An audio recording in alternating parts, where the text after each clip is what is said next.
Hey guys, this is Sergeant Phoenix back in the action, and as you can see from the title, this is actually a description of like 5 classes of Yu-Gi-Oh players that me and my friends came up with a while ago, and what we think could be like the best titles for some duelists.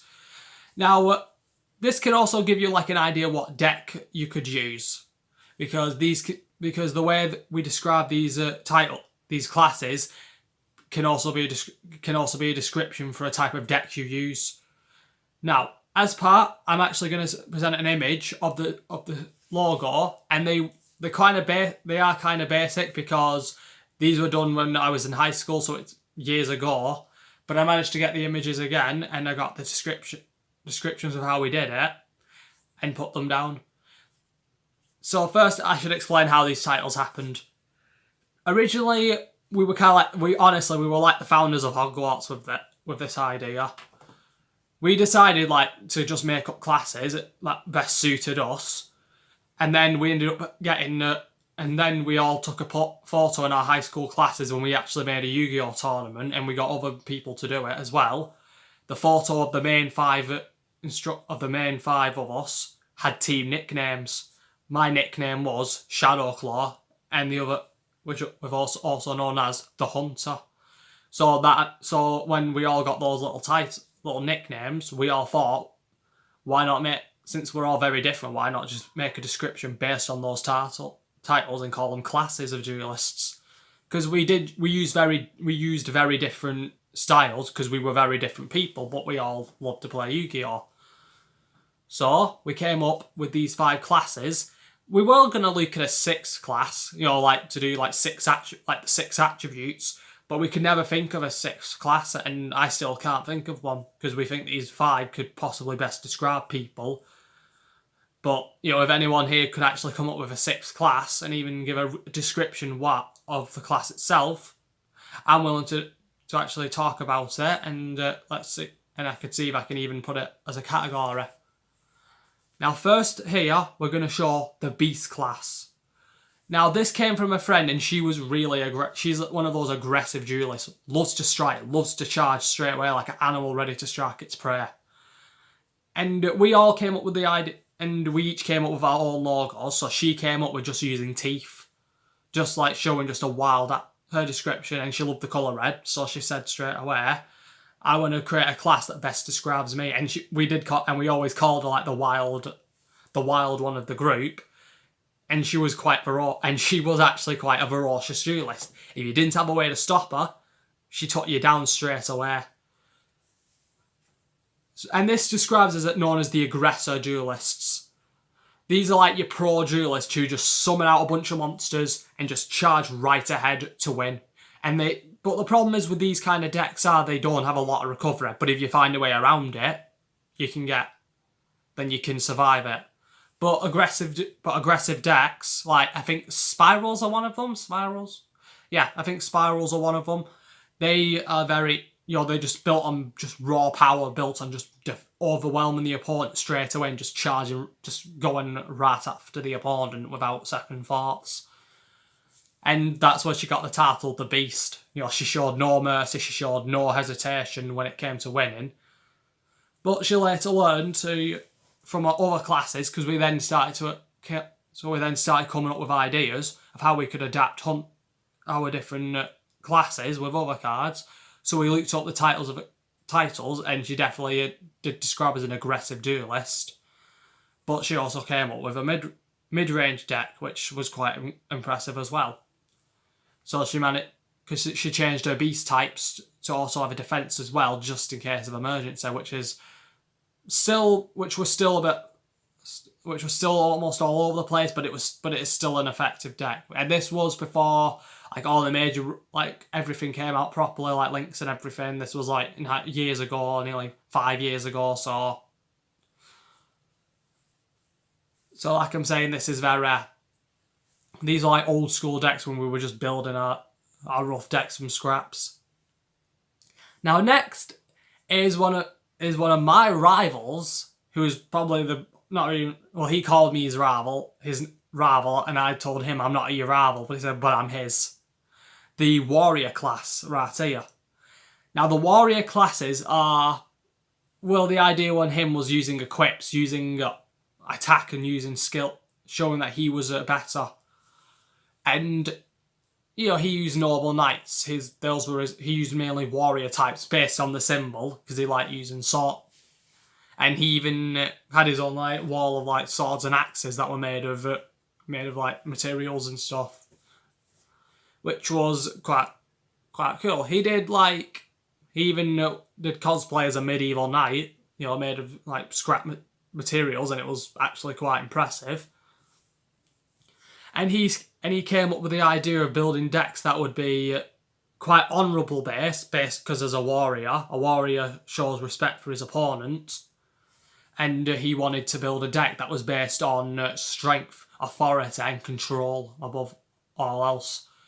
And he said noble knight warrior types and even dragon types were the best to show this. And I do agree, dragon types are known to be very powerful monsters, and warriors can be really good as well. So he used Buster Blade with the noble knights. He used equips. He used anything that could summon them out, anything that could summon and equip his cards.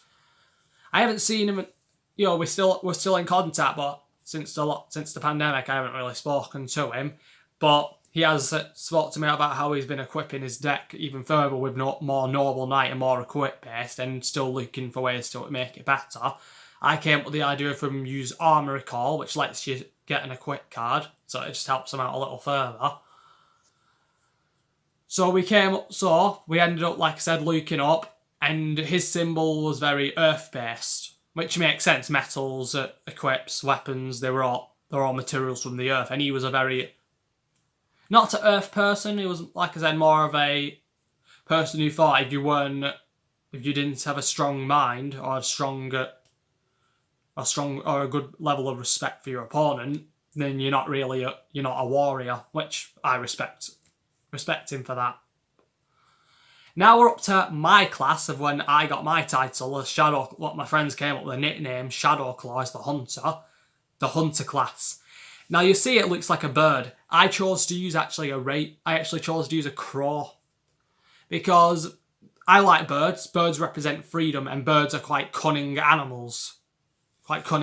Using stealth, both using speed and stealth and cunning to take on prey. This is where I got the idea for my class. My friends all said I was like a hunter, just taking my opponents. I was just crippling my opponents, taking them out one by one, like a hunter taking on a pack on its own. So my idea was to use stealth, to use cunning, using my head to not only get into the mind of my opponent, but to make them do exactly what I want them to do, so my strategy will 100% work. So my friends came up with the idea for me. So me and my friends came up with hunter class for me. I came up with the title, but then they said, well, you're like a person who represents a bird because you're always your head's always, because in all fairness, I am someone whose head's always in the clouds, coming up with new ideas, new designs, new creative ways. So they said a bird definitely suits you. So when looking further, I agreed, which is why I'm called Sergeant Phoenix. Not only because of Gears of War. So I guess birds have always been a good representative to me. Other than a wolf, I would say, because wolves are a pack race that function together as a group. Now, I'm trying to think what else I put up in the classes. But I chose purple because I was mainly a dark attribute user. But it shows that the dark attributes are quite good representation for a hunter, because many hunters do like to either work at night. Some hunters do. It gives them more control. It gives them more idea of how to hunt. Makes them think more carefully. Use their cunning a lot more wiser. So when I was creating my hunter deck, I knew dark attributes were the perfect thing, but I needed to find a way to represent my cards, which Fiend types did straight away. Just kept using my opponent's cards against him. And later on, if you look at my deck profile on Dark Necrophilia plus Layer of Darkness, that was my personal deck, which I'm still adapting. I've even gotten ideas now to adapt further thanks to a YouTuber who's commented using Sanguiner, Skarm, Tide of the Brethren. I'd never even thought about using Tide of the Brethren before on that deck, but now I do.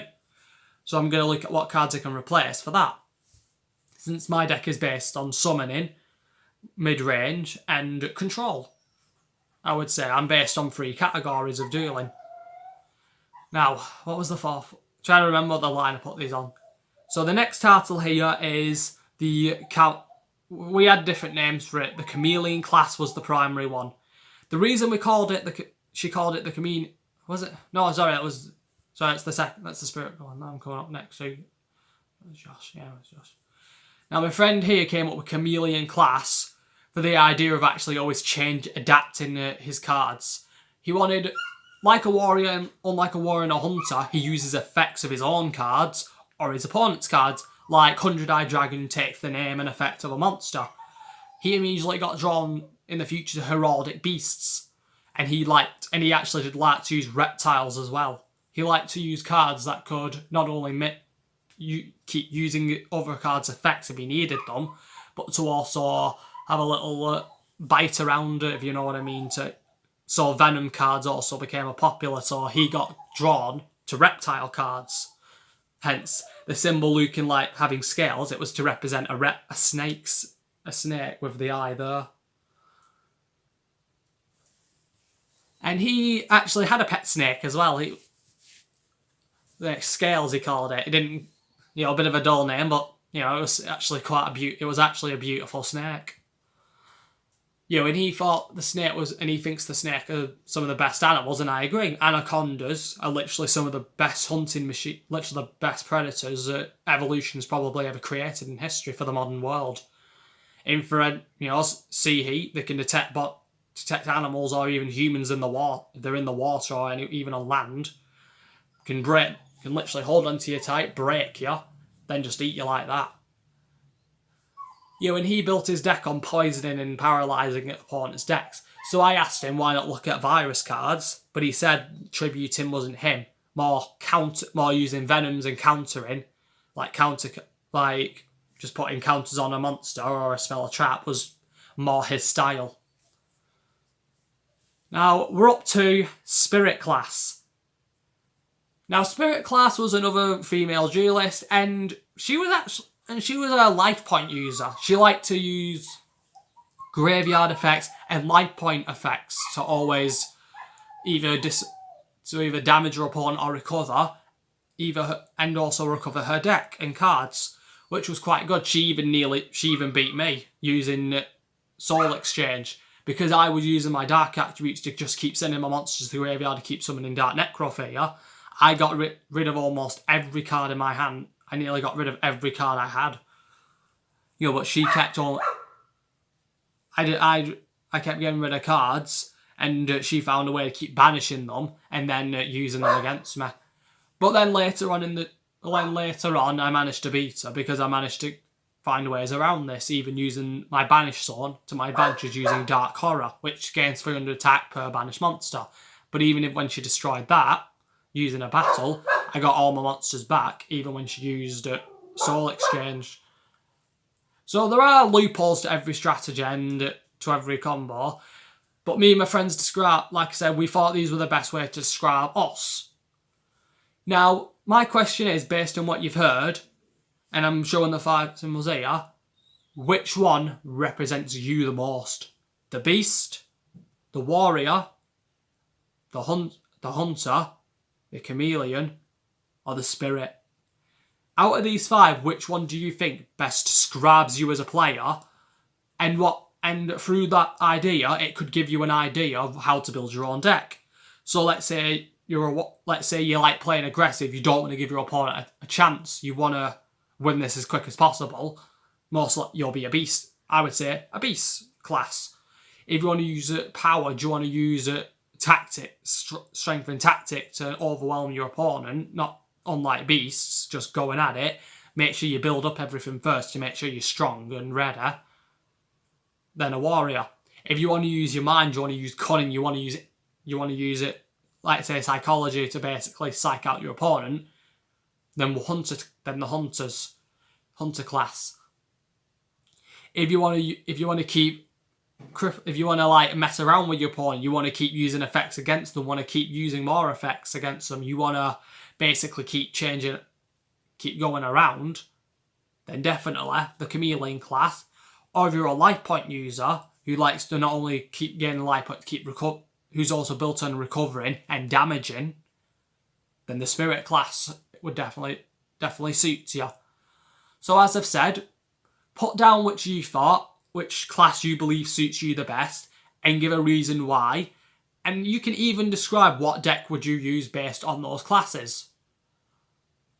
And hopefully soon I'm going to have another deck profile come out because I've recently bought a new deck for another player, and she's learning. She's a basic duelist, and she's a control duelist. She likes to have a bit of control, so she suits Hunter class. And I told her the based on what attribute and what kind she likes, because she's an ocean, she likes the water, and she likes like sea animals. I told her to go with, I recommended ice barriers. And now my little sister wants an ice barrier deck, which I managed to get as well. So that'll be the next deck profile put on. So again, comment down below and see what class you are. If you want to rewind this to just to hear what exactly the classes mean and what I believe definitely represents them as well. Comment down below again, and until then, this is Sergeant Phoenix, over and out.